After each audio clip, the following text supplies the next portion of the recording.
Hi, and welcome to the Animal Training Academy podcast show, the show for animal training and behavior nerds, where I, Ryan Cartledge, interview the world's most proficient animal training and behavior geeks. We're absolutely thrilled and grateful to have you here with us today. So make sure you hit that subscribe button on whatever you're listening to this on so that you don't miss a single episode. Each episode of this show is brought to you on behalf of the ATA membership. And if you like the conversations in this episode, then you're invited to continue them with like-minded behavior nerds within the membership area, which you can find out more about at www.animaltrainingacademy.com. You'll get access to twice monthly live web classes, the back catalogue of previous web class replays, plus a huge library of videos and projects to help problem solve your training challenges. Plus, we're a sociable bunch with an exclusive private Facebook group and forum areas. It's like a Netflix social media platform for animal behavior geeks.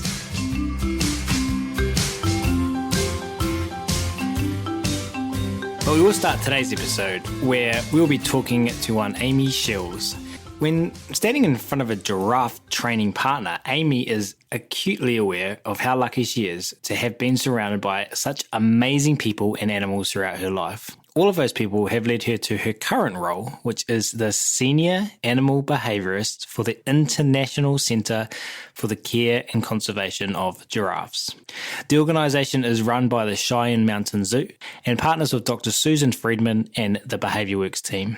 She's dabbled in field research, veterinary nursing and zookeeping, and while exploring all of the options of where she could best focus her time and energy to make a difference, Amy discovered the science of behaviour change.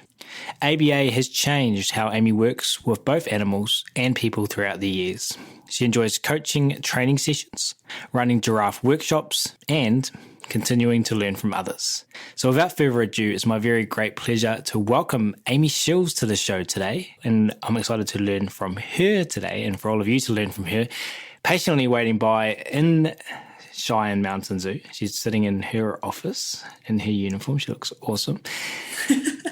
Amy, thanks so much for taking the time to come and hang out with us at Animal Training Academy. Thank you so much for inviting me. I've been listening to the show and I've been inspired by a lot of the speakers on your show, and learned so much. And it's just a privilege to be invited. So thank you. As Dr. Susan Friedman, and this was a joint quote, which is weird to quote two people, and Peter Clark says, "We are each other's antecedents and consequences." Yes. So thrilled to have been an antecedent for you. And the consequence of Susan speaking so highly of you to me over the years, it's taken me more time than it should have to reach out. I'm so grateful, and I'm so grateful for Susan. She always is looking out for opportunities to lift up others, and I wouldn't be where I am without her. So she's very influential on everything that we do here. She's leaving a legacy. I love your title, Senior Animal Behaviorist for the International Centre for the Care and Conservation of Giraffes. What is the International Centre for the Care and Conservation of Giraffes? Well, it is a mouthful, that's for sure. Sounds amazing. I'm always like the center or the Giraffe Center. It's a long title, but it kind of conveys what we do. So we have one of the largest herds of giraffe in North America here at Cheyenne Mountain Zoo. And with that, we find that there comes a responsibility to be one of the leaders in the giraffe field and always be providing the most progressive cares to try to set examples for others.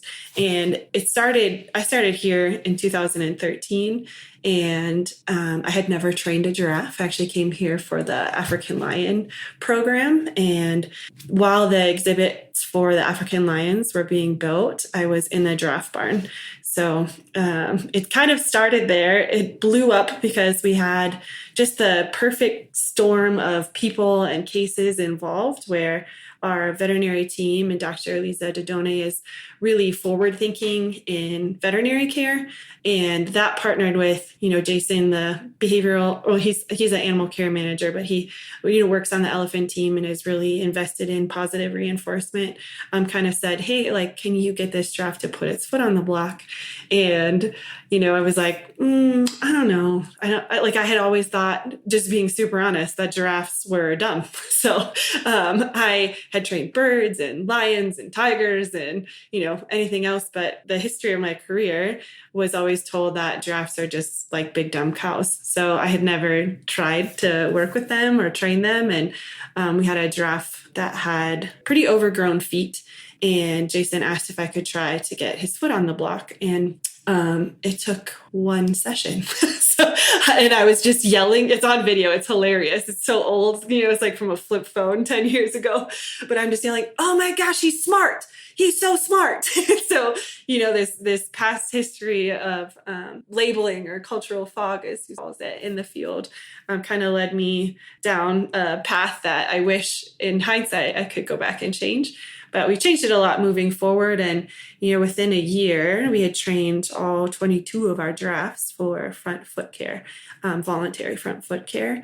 And we really wanted to reach out to others and see how they were doing things. And there's kind of a void in the giraffe world for positive reinforcement training. There was like pockets here and there, but there weren't a lot of people working together to try to solve the problems that we were seeing pop up with giraffes in human care, medical problems. So, we started the Giraffe Training Enrichment Facebook page, and that kind of blew up. And then, we were getting emails and questions a lot, and I couldn't keep up.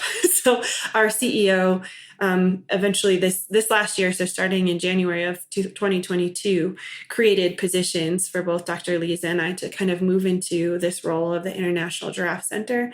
It was hard to be both the lead keeper and someone who was responding. I had a 24/7 job at that point. So, work-life balance and Cheyenne Mountain Zoo, they tried to accommodate that for all of us. And they created positions in the International Giraffe Center. And it has just been so exciting to be able to dedicate time to this, because we're seeing it really, really grow, and we're getting a lot of partners. And that's all I can ask for, is for people to want to change the world for giraffes. So when was that? When did it become officially the International Center for the Care and Conservation of Giraffes?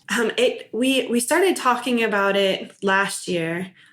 We created the positions in January, but we didn't really announce it. We wanted to get our ducks in a row before we talked to or just put it out in the world. We wanted to get people excited about it and we reached out to directors of other facilities that care for giraffe and just checked to see if it was something they would be interested in and would use as a resource. And there was like a resounding yes from the giraffe community. So I want to say like May is when we really started taking it off, but our CEO just presented on it at WAZA in October of this year. So it's brand new, but it has been a lot of fun. And the giraffe, we call them the herd nerd communities. There's just a lot of people that are super open and willing to participate and share ideas in the giraffe community. So it's a great group of people to work with. So if I'm listening to this podcast and I look after giraffe and I've just learned about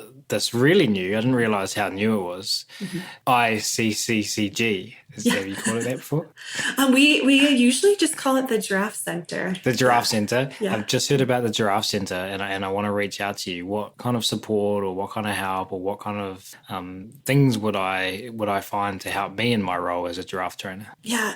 So right now it's Dr. Lisa Dodone. She's the senior giraffe veterinarian. So we get a lot of questions on medical concerns from people who take care of giraffe. Like if there's a giraffe who's limping, or a giraffe that's lethargic, or a giraffe that's not eating, they'll reach out to us. But we have a network of people that we know and stories that we know. So if someone says, hey, I have a giraffe that needs a leg brace, its fetlock is dropped, so the joint right above its hoof. We have 5 or 6 zoos that we could call and say, hey, we have similar experiences here. Can we all jump on an email together and try to help this baby and get its fetlock back in the right position. And Dr. Eliza has a vested interest in creating a world where the giraffes are trained for voluntary procedures. It helps her as a veterinarian when it's voluntary. There's less stress on the animal. The animals want to participate and want to come back. So we like it when our animals look for the vets and get excited because they know that a training session is going to happen. We don't want them to see a vet and run away. So, no veterinarian loves it when animals don't like them. So it's helpful for them, and we can accomplish really crazy things. So Dr. Lisa will usually tell me, hey, we need this giraffe to do this. I need the x-ray here. And then I can think about how are we going to train for that? What antecedents do we need? What foundation behaviors do we need the giraffe to do? What kind of reinforcers am I going to have available? And how can we keep the animal the most comfortable so it's willing to come back the next day? So when they reach out, we have a network of people that have either gone through what they're going through or problem solvers that can brainstorm with them to come up with new things. Because when you have a sick giraffe or a giraffe that needs care, I mean, that is not an easy animal to bring a vet team in. And if you have to anesthetize it or do a medical procedure, that is a challenging it is. Context, isn't it?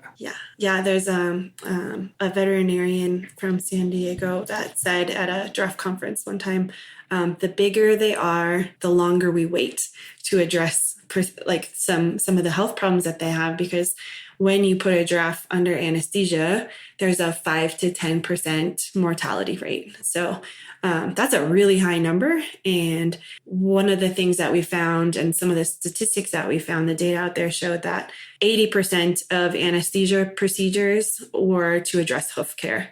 And if we know that 1 in 10 or 1 in 20 pass away during those procedures, we can train for that voluntarily so that they're not under anesthesia and that they're willing participants.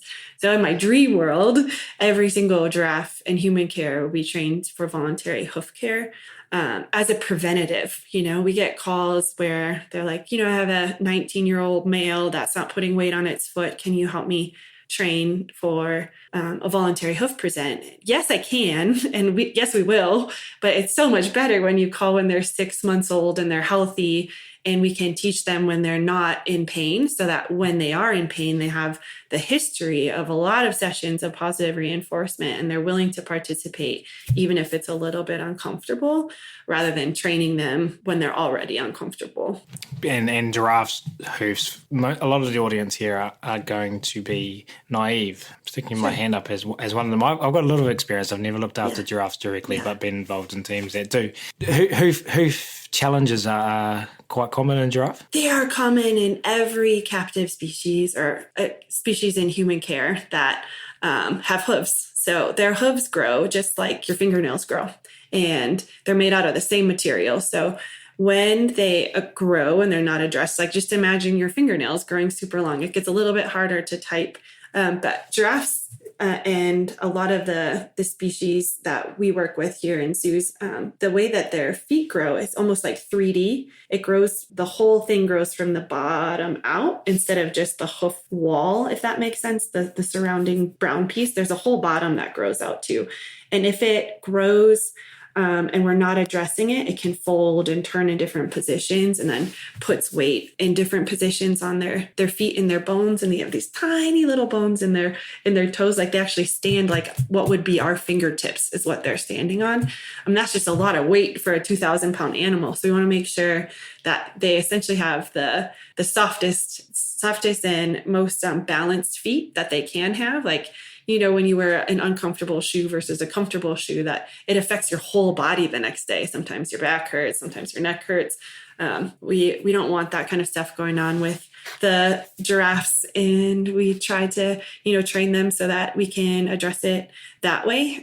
We also do behavioral things as well. We want to get them walking and doing the kind of behaviors that they would be doing in the wild. So we worked with the Giraffe Conservation Foundation, and Dr. Michael Brown has studies on, he followed giraffes for 24-hour periods and did studies on how they spend their time in the wild. And we try to replicate that here at the zoo so they're doing what they should be doing. And share with the listeners of this show, giraffe in the wild, what's happening? Sorry, I missed the first part of that. I said, share with the listeners of the show about the situation in Africa and in the wild. What's going on for the species? Yeah, it's actually called the silent extinction. So, you hear about elephants and you hear about tigers, but you don't really hear about giraffe. And giraffes are disappearing at a very fast rate. So there's 100, I think I have to check on the most recent statistics, but it was about 118,000 giraffe left in the world. And what's happening is that because various reasons, that same thing that happened everywhere, but human encroachment on lands and separating so that the giraffes can't migrate back and forth to other populations. They get really segregated. So snaring is a huge problem for giraffe in the wild. And then just, the lack of awareness. So if we can do anything to raise awareness for a giraffe, we will, like telling their stories and just telling how cool they are.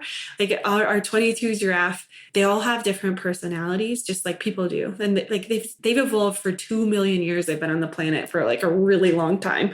And so to just know like how big and beautiful and capable their brains are, there's some that to me are funny. There's some that to me that are shy. There are some that really like interactions with people. And there's some that really like interactions with other giraffe. There's some giraffe that like to be by themselves. Like it's just getting to know them all is like getting to know your teammates. And we care for them like that based off of individual behavior. I just want to focus on that number. 100, did you say 118,000? Mm-hmm. That is a small number of giraffes. Yeah. Yes. How many are in captivity, do you know? I can look it up. I think I have. It's a little bit hard because we don't have great information on worldwide statistics. We have American Zoo and Association statistics, but that is not an accurate representative for how many are in even the U.S. There's some in CAA facilities and in private owner collections that there's just not a great, which is what we're hoping to do, right? Get more information. The Giraffe Center is looking at getting that kind of stuff, but they're really an understudied species. It's like to this day, no one really knows how long they live. So they've just been there. They've been iconic, but there hasn't been a lot of interest in really looking at them. So we're really grateful for our partnerships with the field conservationists that are working with the Giraffe Center and trying to get that information out there. I feel like it's potentially novel for an organization called the International Center for the Care and Conservation of Giraffe to have one of their key staff be a behaviorist. Yeah. That's exciting. It is exciting. And when we talked about it, there are already field conservationists doing really big stuff in the giraffe world. So that niche is filled.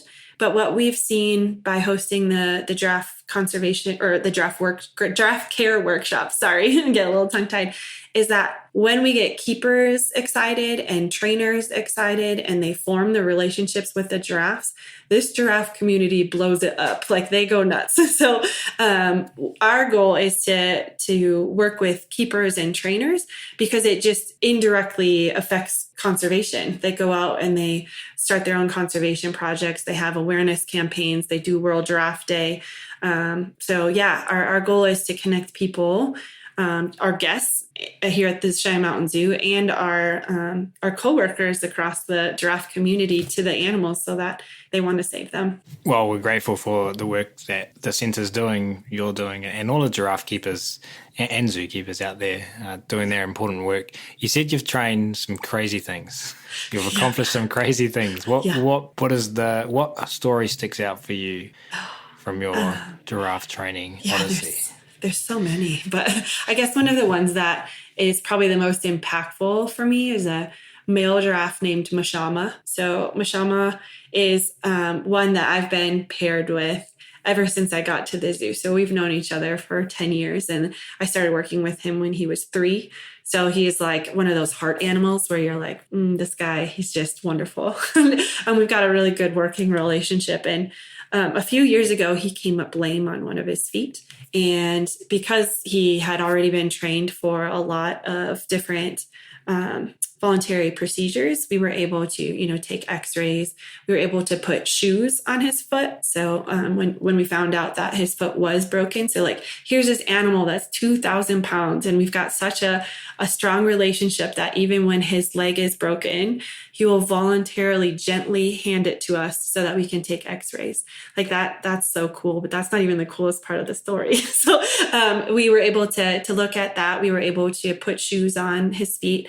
And then Dr. Lisa, who's brilliant, was looking at, what else could we do? What could we try for him? And he was already trained for voluntary blood collection.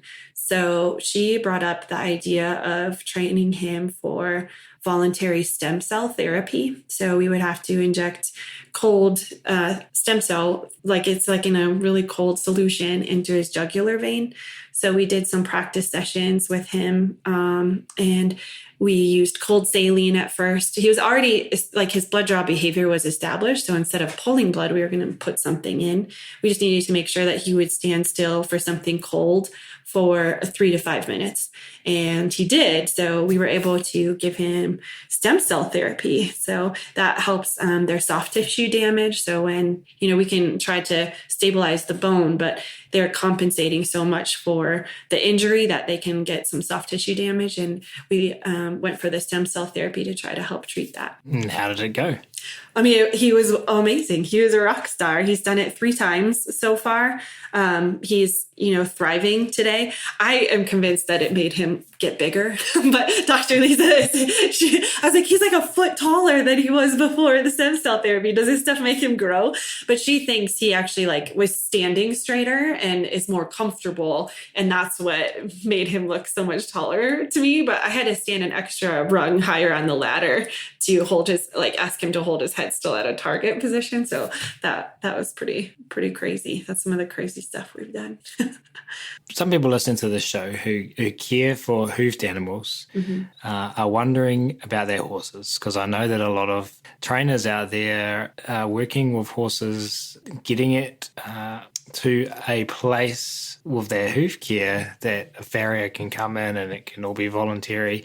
It is a challenge that many trainers face. And they listen to this right now and they're going, that Amy Shill, she's doing it with these massive giraffes at Cheyenne Mountain Zoo. Surely there is a lot for me. And they're tuning in, they're listening. Walk us through. New giraffe, it hasn't been trained from a baby. And we want to do hoof care on all 4 hoofs. Yeah, I have so many thoughts. How do we proceed? It's going to be like I'm just like, where do I start? Because there's so many cool ideas. Passion talking. Go. Yeah. So the place I would start is thinking about how you can use your antecedents and set them up for success, right? And recognizing that hoof care itself is an aversive, like it's not something that the animals are most likely going to tolerate without a lot of foundation behaviors. So what do we need to train them in order to train hoof care? So my brain starts breaking it down into all these different behaviors that we need to train first. One for us is target. So can you come to the target? That's helped me guide you. Helps me to guide you into the next position, or the animal into the next position. We train back up because we can use that to help position as well. And then we train for something that we call the dance. So our animals square up to us, shoulder to shoulder, and we use our body as cues or prompts to get them into the right position. We do all of that before we put the hoof block in. The hoof block comes as one of the later steps to hoof care. But in all of those foundation behaviors, what we're training is something that the giraffe behaves to do. So the giraffe moves its nose towards the target, or the giraffe learns to take steps backwards on the backup cue, or it learns to move its body when we move our bodies. And in those instances, the giraffes have control over their own body and what's happening to them. The second we get to the part where we've got them trained to put their foot on the block, trained to curl or knuckle over their hoof, the rest of it is asking them to stay still while we do things to their body. So that's where the whole assent and consent conversation comes in, and where the dialogue comes in to play, we really want them to know what is going to happen to them. And we want them to be able to say yes or to be able to say no. So those are all things that we train ahead of time. So we essentially establish a communication system with the giraffes, and we ask them, is it okay if we rasp you? And then on the cue rasp, right? Like we don't have that actual conversation. They're all cues, but we give them a second to pause. And, if they're still, if they're calm, if they're looking at us, that's a yes. If they twitch their skin or swish their tail, that's a no. And our hands come off and we start thinking, okay, what do we have to do to get the yes? What could we change in our antecedents? What could we change with our consequences? Those are the only two things that we as trainers have control over. The animal has control over their own behavior, right? So I think that the world is changing, especially in behavior, and I'm here for it. I'm so excited for this whole dialogue style of training. It's not, I want them to do hoof care or else. I want them to put their foot on the block or they don't get food. Like that, it's a different style of looking at it and saying, will you partner with me today? Can we work together on this? Instead of this command style, or they have to, or they need it. So I'm going to make them. We can have voluntary participation, and we get that through good dialogue with. So I like the foundation behaviors. I think that's super useful to everyone listening, because you don't need to worry about starting on hoof gear if you're listening to this and you're stuck. You can just start building the pieces that are going to help you build up towards that. Now, I love that you've got the center and you're spreading information, and it's really cool to see Giraffe at Clicker Expo with Susan and your team working together. But there's going to be lots of people listening to the show, I'm assuming, who are sitting there really being inspired and loving what you're saying, but going, what the heck does this look like? When you keep saying the block, what is the block? Paint a picture for us. What does a session doing some rasping and looking after a hoof for a giraffe look like? Yeah. When we ask the giraffes to come in, I should say this too. Historically, animals were giraffes were pushed into a chute, closed in, and then their feet were roped up. And then they would just, do the hoof work as fast as they can with whatever tools were available to get, quote unquote, get the job done. When we're looking at voluntary participation from the animals, we're looking at how can we create an environment where they're comfortable? We know giraffes don't like tight spaces. They don't like 90-degree turns. They don't like being closed into someplace. If you think about them walking around in Africa, they're not doing any of those things, including 90-degree turns. Giraffes walk in straight lines. So we had to sit and think about what is a great environment. If we could design an environment for a giraffe to voluntarily participate, what does that look like? But also keep in mind what human safety component needs to be in place. So we don't want to just walk in with what we call free contact, where we're in this sharing space with no barriers while we're doing hoof care. That can be a little bit dangerous if the giraffe, has a bruise on its foot that we're not aware of, or a crack in its foot that we didn't see ahead of time. We want to make sure that we're safe too. So what we do is we actually set up two, we call it restricted contact, because it's not quite free contact and it's not quite protected contact. It's somewhere in the middle, where we have these two, they look like fire hose straps, and they go over the doorway. So when we open up a door, all that's separating us from the giraffe are these fire hose barriers. So before we even set them up with the fire hose barriers, they have to know target and they have to know backup on cue, because it would be irresponsible, I guess is the right word, for us to open the fire hose doors and not have a way to get them out of it.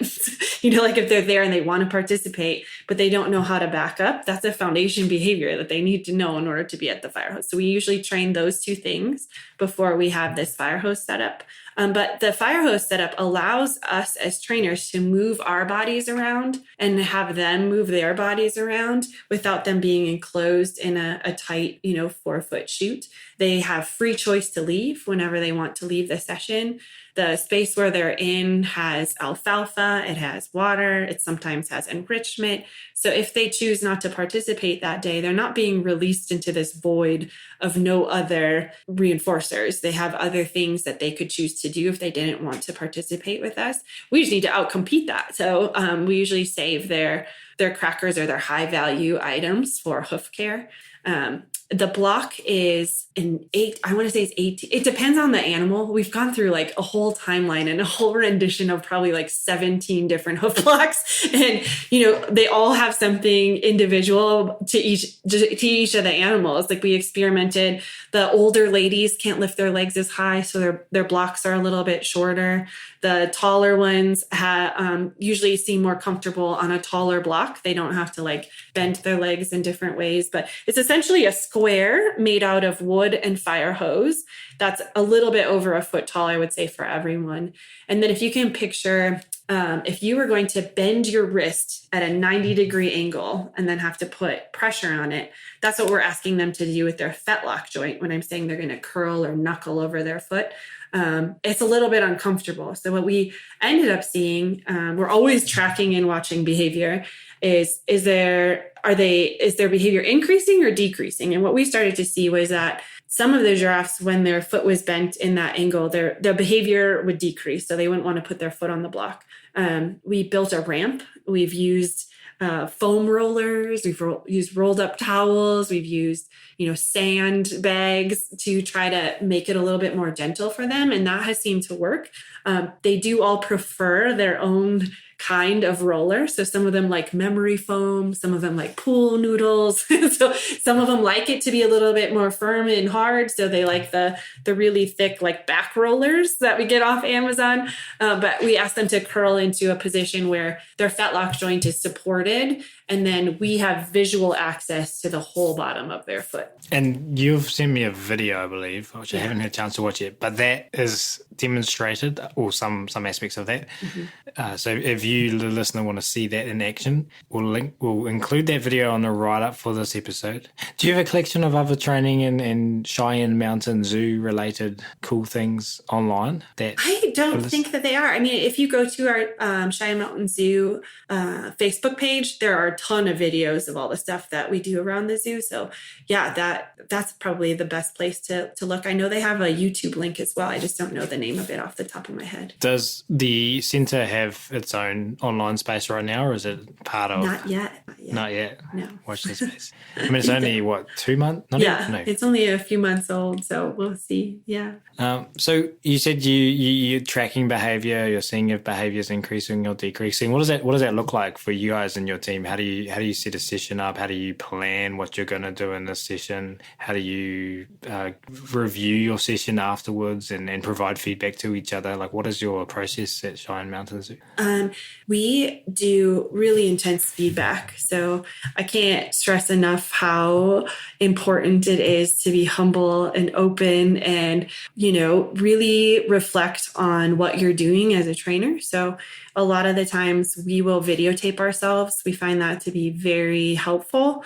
It helps us with our feedback sessions because we can pick out our own mistakes, as well as other people can watch that. But we also really try to provide a high rate of reinforcement to the trainers while they're training. We don't need to wait to say nice bridge or great timing. I love that. Like, we really want a supportive, inclusive environment during our training sessions, so that the trainer isn't walking in, doing a session, then only hearing what's wrong. That doesn't build relationships with the people, and it doesn't create an environment where people want to give feedback. So one of the things that we've started trying to do is when we watch a session, everybody says what went right. So you want to hear the things that you want to do more of. You don't want to hear only the things that you're going to change. So we found that to be something that really helped to build our culture and our environment while we're working on things together.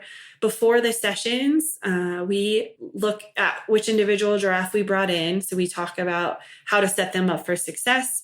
Do they like the foam roller? Or do they like the back roller? Do they like the tall block or the short block? And over time, we've built a history, like that the data that we collect while we're watching the animals for increasing or decreasing behavior that tracks how we set up our antecedents. So all of that past history is what guides us to how we're going to set up the antecedents there, and helps set us up for success. So we know that if Mashama has the pink roller, he'll probably pull his foot back more often. We've watched that. We've tracked that. When we give him the black roller, he tends to stay on the block more often. That behavior is increasing. So we base our decisions off of that kind of data, not off of what we want them to do. The giraffe tells us what they want to do, and then we provide an environment that's more comfortable for them.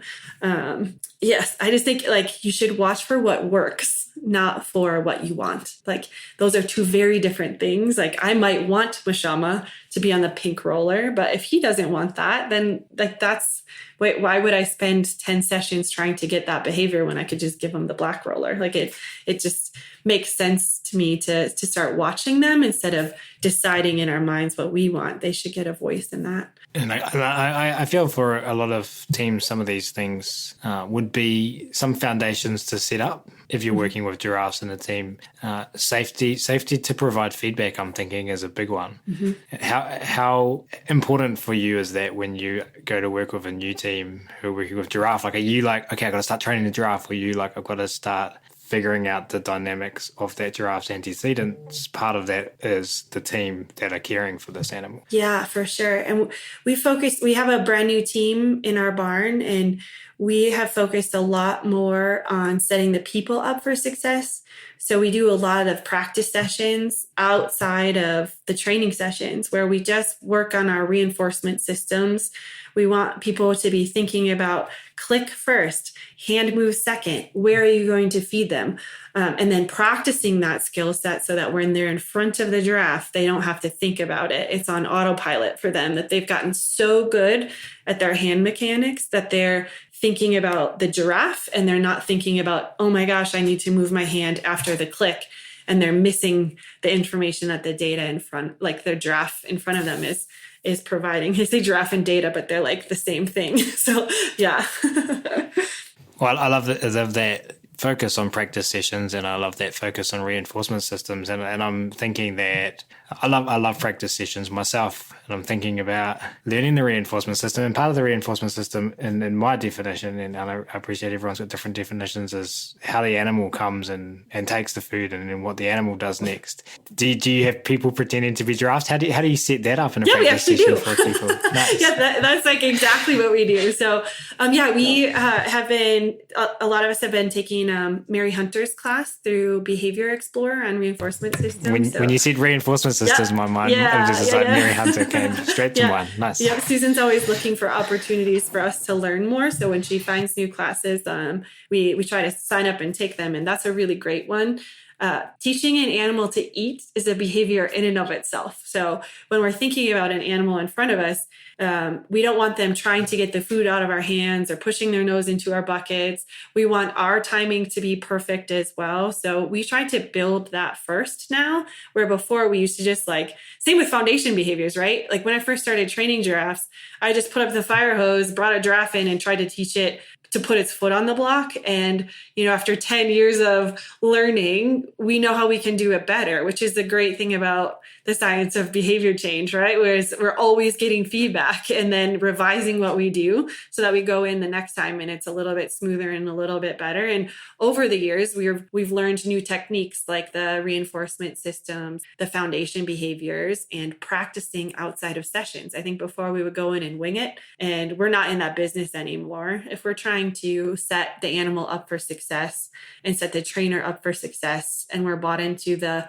errorless learning approach to teaching animals, that we should spend more time designing that. And I would rather spend 2 hours in front of a session getting that stuff down perfect and then opening the door than opening a door with a 2,000-pound animal on the flip side of it and going, well, let's see what you do today. We really want them to experience success. And I want the newer trainers to experience success. I don't want them to be afraid in front of a giraffe or to have sloppy hand mechanics that then, they rehearse and get better at the sloppy, right? We want them to learn how to be successful. So we have practice sessions. We do portal games. So We have them practice with just a clicker and like moving beans. And then, we bring in our giraffe bucket and we have them practice where their home positions are. So where do you need to keep, where are you comfortable? How can you keep your hands so that you're not talking and waving your hands around when the giraffe is looking for information? Because a lot of times our hands are the cues. So the giraffes are constantly looking at us like, well, okay, what is she asking for me today? And if I've got my hands waving around in 50 places, they're trying to decipher what is the actual cue that comes before the behavior. So, quiet hands and then, clicking and then moving towards our pouch instead of them being at the same time or one preceding the other. We spend a lot of time on that, and it was cool to watch it work. We had a newer keeper come in and we had her practice just clicking and giving the food, clicking and giving the food, and then reaching up, because we typically tend to feed our giraffes at the target stick. If we're feeding them off to the side and then asking them to target, and then feeding them off to the side and then asking them to target, we end up training in a head bob. And we want a really still head, especially if you're thinking about something like a blood draw or a stem cell therapy. We want them to stay nice and still. So we can train for that. We just have to figure out how to do that. And half of it's, well, not half. It's like, whatever the information is from the animal and the information from the trainer could be 50-50, 28-80, I don't know, math and all of that. But it's our responsibility to get ours down. I think we just typically look at the giraffe or the animal and tend to label them as one that doesn't like to learn or one that has, no motivation. And it's us as our hand mechanics. They don't understand how to get food. Their rate of reinforcement is too low. We designed a program that doesn't work for them. And we need to take more responsibility on getting our skill sets better. Yeah, this stuff is so important. And I think with a 200-pound animal or a 200-gram animal, I think spending 2 hours on that stuff is so valuable. I'm going to go do the same in a few weeks with a team of zookeepers, and we're gonna go and do all of this stuff. I'm also currently learning reinforcement systems of Mary Hunter, so you're speaking my language. And I feel like for this team of keepers, like I'm thinking about it because I've never done this in a zoo where we're going to get so in the weeds. Yeah, we're going to spend very little time training animals, but we're going to spend a lot of time practicing how we're going to train animals. And I'm sitting here thinking they're going to have the best sessions of their life. Like they're going to get reinforcement because they're going to know what to do at every moment, and the animal's behavior is going to follow because we're going to practice what to do when the animal does what you want. Anyway, I love that. And the other thing that came to mind when you were talking is we're creating this mini book PDF at the moment from Animal Training Academy called 10 Things to Do When You Get Stuck in Your Animal Training or when you hit rough patches, and someone's helping us write that. And I had this draft sheet up yesterday and I had like a list of bullet points, and one of them was ring Susan. and this that's usually my first answer too. and they were cracking up. They're like, I can't just ring Susan. And I was like, well, you probably could just email Susan. But my mother-in-law just got here from the UK yesterday or last week, sorry, and I heard my wife talking to her about teeth brushing with Summer, my daughter, and she's like, yeah, we were having troubles with it, but Ryan just rung Susan, and the next day, like, it was like perfect. Like now she does it like perfectly. It's like one call. And I wanted to bring this up because I know that like this person who's helping us said they don't feel they have the option of just ringing Susan. But you've said how important it is that Susan's looking for these new learning opportunities for you and getting you involved in the awesome offerings that Mary Hunter has.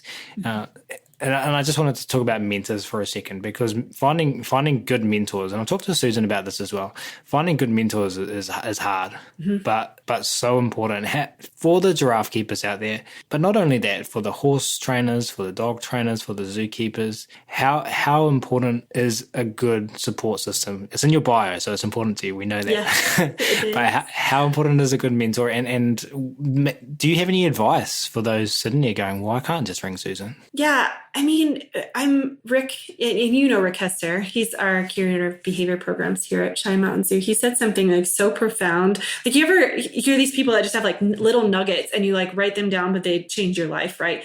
Like there was one that he said at one of our more recent conferences that like no one should be in front of an animal training if they haven't read a book first. Like I think that 20 years, like I've been in this field for 20 years, and I think back in the day it was so just the practice to just stick someone in front of an animal with a target stick and some food and be like, go train them. And you would learn through trial and error. And, we would never ask a doctor to learn that way. Like we don't want them operating on us with trial and error approaches. We want them to have a skill set and be very confident in that when they come and work with us. So I think that the same goes for animals. Like we should be spending time learning about the science of behavior change and understanding the concepts before we ever go in front of an animal. And that's something easy that we can do even without a mentor. There's books out there like Learning and Behavior by Paul Chance is a great one. Susan had us read that one. That is really, really helpful. And Don't Shoot the Dog is another one that's really helpful. The Science of Consequences. But if you go to the Behavior Works website, there's a lot of information out there. There's papers, there's books. So start there. Like that is a place where you don't even need to pick up a phone. It's a place where you could go. And once you understand the concepts, it's a lot easier to apply them. Otherwise, when we say something, if I'm a mentor for a new person, I'm like, move your hand to the left. And like, there's this big behavior change on the other side. That person doesn't understand why moving the hand to the left created that behavior change. I want them to understand the principles so that when we say move your hand to the left, they can see that it's an antecedent for them to take a step, or it's a prompt. Like we have shared common language. So that's one place to start. I was super lucky in my career. I started at the Milwaukee County Zoo, and the very first job I had was training birds for a bird show in which they brought a natural encounter. So I worked under Wouter Stillard and Steve Martin to gain skill sets. Like how lucky is that to like start in the field in that way? And I know that not a lot of people have that experience. So there is a lack, I think, of mentors that are out there. And we've been talking even as a team on Behavior Works of how to get people to the mentor level, because it's not just the skill set of watching the animals and knowing how and when to make decisions, but it's also the people communication, which for some reason is very hard because it's harder than animal training in a lot of ways. So to be able to communicate that information in ways that are, trust building instead of punishing is hard. And I think it's just going to take more people being open and asking for help and letting go of the egos. And then it doesn't matter. This is what I would say too. It doesn't always matter if it's your intern or if it's Susan Friedman. We should be getting experience of having people watch us and then listening to what they see. So, an intern noticed, I've heard this story, I can't remember which person told it, but like that the open mouth cue was exactly the same as like the side cue. And the intern was like, why are you cueing open mouth? I thought you were looking at side. And the trainer was like, oh my gosh, he saw what I didn't even see is that the hand cues were so close together. So just being open to anyone watching is a huge skill set in and of itself. Like performing under pressure as a trainer and having someone watch you, it's a vulnerable place to be, but that will get you ahead so much further than if you try to train in a vacuum. I don't know if that's even helpful. It's passion talking, and passion talking is always helpful. It's interesting to think what Susan's taught me and to say the communication is harder than animal training. I think what Susan's taught me is that communication is animal training without being condescending to humans and saying that if you've got a bad association with being called an animal. But earthling training, it's understanding the reinforcers and the antecedents for human beings, which is the challenging part, I think. Yes. Because we're not armed with M&Ms and we're seen as manipulative if we are. Yep. Yeah. And it's that the same thing goes through my brain of understanding what it is that the animal wants, not what you want. Like, what does the animal want? Like I had a conversation with one of our team the other day, and they were really trying to look out for this other person. And they were saying, I really want this other person to get some time training. Like I really think that, they need some time. They haven't had time all week. And when you asked the person on the flip side, they weren't advocating for training. And it was seen as that they were just trying to provide opportunities for other people. And, like as an outsider looking at that, it was like, nope. What they're doing is the most reinforcing thing. That's the matching law. So if training isn't the most important thing, we need to provide what is. And what is for one person, just because training is for you, it doesn't mean that it is for that person. We have to look at that individual and find out what that looks like. Like some people like the high rate of reinforcement during a training or a coaching session where you're always talking and saying, nice bridge, like your hand placement, good timing. And then other people like it to be silent the whole entire time and have a discussion afterwards. So it's not about what you want or what you think is best. It's about looking at the person or the animal in front of you and tracking data. Like it's observing data. Does the behavior increase or does the behavior decrease? Like there's a difference between a reward and a reinforcer. And I think that's the challenging part, is responding to the learner in front of you. Mm-hmm. Thinking about what you said earlier and focusing on the things that we liked. That can be challenging for people. I feel we're tuned to do the opposite of that. So you said it's that we wouldn't want a surgeon not reading a book.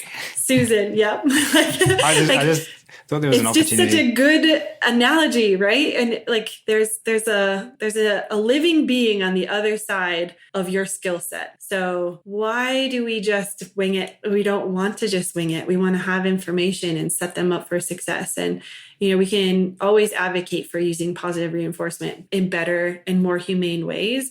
And we should. And one of the ways that we do that is providing an environment that's full of errorless learning strategies, and not just waiting and seeing if they fail or seeing if you can catch something that they like. Like one of the things that we've been working on, and Susan has helped me with designing slides for shaping. I have this slide of like what to do when things go wrong, right? And the first one is stop training. Just get out of there, because you can end up reinforcing the behavior that you don't want to see. The more you do that and the more they fail, it's not great for your program, and it's not great for the animal. You put more reinforcement history on that behavior that you don't want to see more of. When you try to change everything in the environment with what she calls a spaghetti on the wall approach, you actually train them to do that behavior no matter what environmental conditions surround them. So just stop and get some other eyes on it. Think about what you're going to do instead. We usually tend to go for 1 or 2 repetitions. If we don't see progress in 1 or 2 repetitions or approximations or responses, I like that word that Susan is using nowadays, get out of there. Give them something else to do. I don't advocate for just walking away from an animal. That looks a lot like a timeout, right? So we always have a built-in enrichment device or another stall close to them where they can be released to go and do something fun. So while we're thinking, they have something to do rather than practice more undesirable behavior of trying to get our attention. We give them something to do. We step away, we talk, and then we go back with an approach that we think is going to have the highest success rate. And if we don't see change, we get other people to look at it. We don't just keep going. If we don't change something in the antecedents and we don't change something in the consequences, the behavior is going to stay the same. We have a really great example of that with our bull giraffe Khalid. He spent most of his life on one side of the barn, and there's a yard on that side of the barn, but we wanted him to go to the other side. He shifted in between every single stall that we have. So we have 7 stalls, and he goes through the chute, he goes to the other yard. But for some reason if those of you guys that actually work with giraffe will understand this. There's like, sometimes there's just a line on the ground that they're like, I'm not crossing that ever. So for 7 years, he didn't go to this other side of the barn. And we had tried putting his hoof block past the threshold to like try to get him to reach his foot to the other side. We had tried putting a ton of browse out there. We had tried putting sand down so that he couldn't see the threshold. We changed a million things. And Susan asked when she came to visit, if you were going to train Khalid to never come outside and to stop at that line, regardless of what we change in the environment, how would you train it? And it was exactly how we were trying to train him to go outside. So we had actually put so much reinforcement history on stop at this line because we changed everything and he continued to stop at that line that we were really stuck at that point. So I would advocate for getting out of that situation. Don't put 7 years of history on it. Get some help, get other people to look at it. What we had to do was change the conditions entirely. Anytime a keeper was standing there with reinforcers and a target stick, that signaled to Khalid, do not cross this line.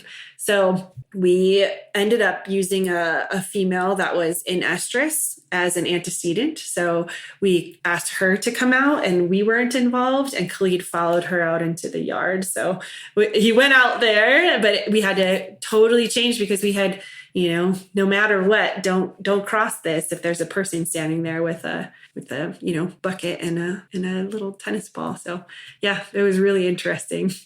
Well, you've just reinforced that idea of what to do when you get stuck. Ring Susan. Yeah, ring Susan. Phone a friend for sure. She does. I mean, she's amazing at it. Why wouldn't you? Isn't she? She's phenomenal. There's a lot of people out there that are willing to help too. So there's a lot of different places that you can ask for or look at getting help. So yeah, if there's a giraffe problem, let us know. I'll probably call Susan just regardless in there. And yeah, there's, dog forums. There's other people that you can invite down. But I think I told you this story already, like the other day, but I got a dog named Shelby from Phoenix, which is a 12-hour drive. I just saw her online and I was like, oh, she's a cute dog. I'll go pick her up. So it's a 12-hour drive. And then halfway, I had never experienced a dog with any sort of behavioral issues. Like I had always had dogs that were, never needed a leash and walked next to me and sat when I stopped, and I had just put that on being an amazing trainer, right? Like, but part of it, I needed to eat some humble pie when I got Shelby. She came to us in the halfway home. So we were 8 hours into the drive. She started growling at us from the back seat. And I was like, well, that's different. That's, maybe once we get home, she'll be fine. And we got home and we had left one of the cars at my husband's parents' house. So we got Shelby out of the car and she jumped out of the car and bit both of his parents. And I was like, I don't understand what's happening right now. And the next year of my life was very stressful and very hard. Whenever she would meet new people or see dogs from even a mile away, she would aggress on me and bite my leg from the top to the bottom.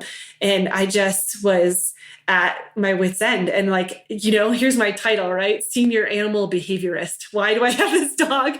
I should be able to fix this. And I tried every strategy that I thought that I could for the first year.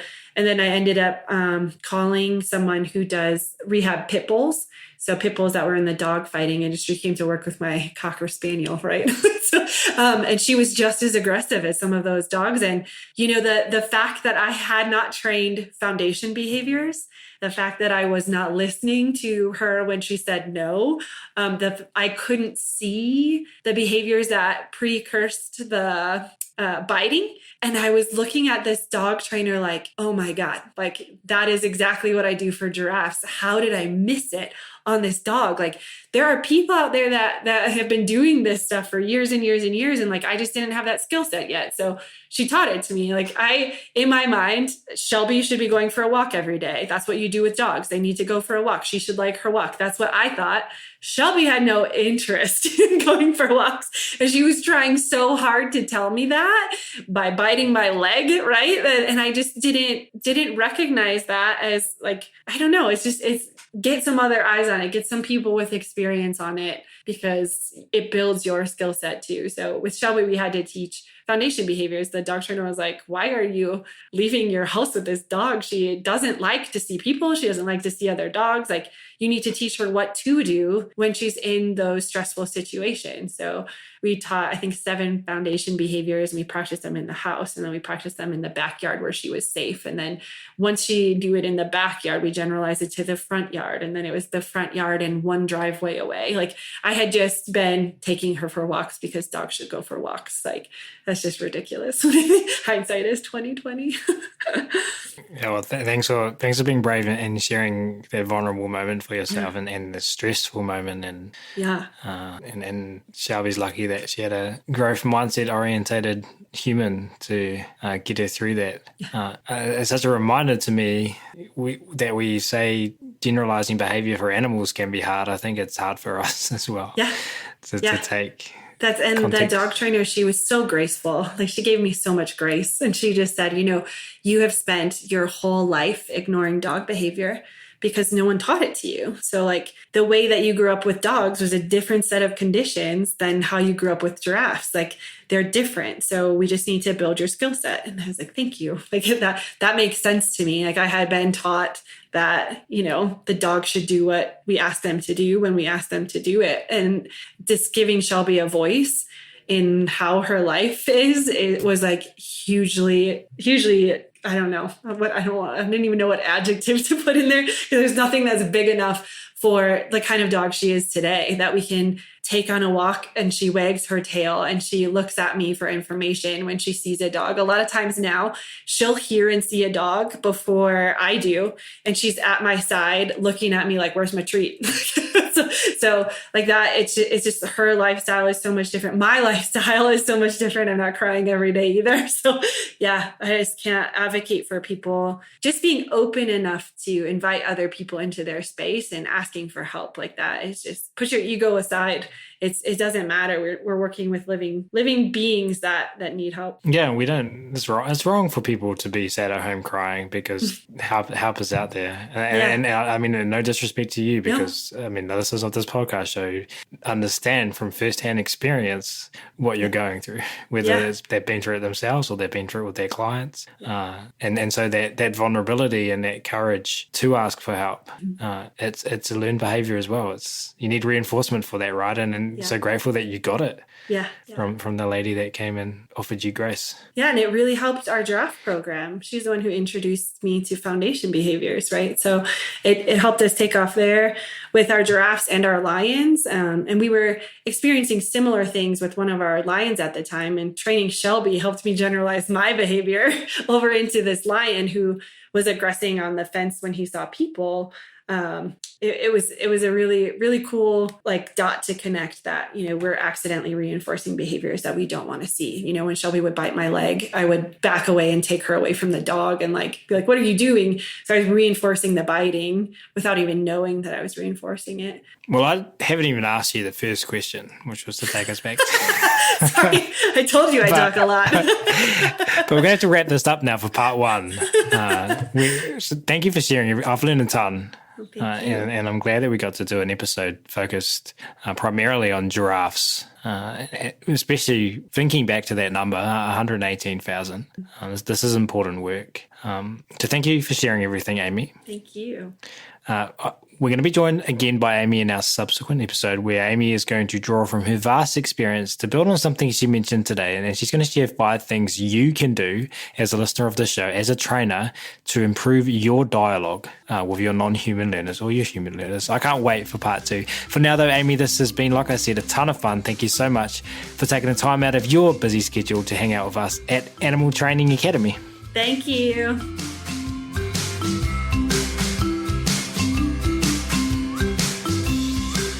We do, of course, really appreciate all of you tuning in today as well.